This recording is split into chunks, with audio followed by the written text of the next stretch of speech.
Hello and welcome to FrameFlow Tutorials. Today, I will show you how to connect faces in the correct way. First, select both objects by holding Shift and clicking on each of them. Then, press Ctrl plus J to join them. As you can see, they are now one single object. Next, enter Edit Mode by pressing Tab on your keyboard. Switch to Face Select Mode by clicking the face icon or pressing 3 on your keyboard. Now, select the faces you would like to connect. After selecting them, right-click and choose Bridge Faces.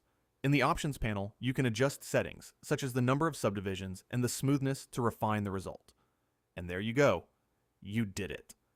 Creating these kinds of videos takes a lot of time, so your support means a lot. If you enjoyed this tutorial, please consider liking the video and leaving a comment.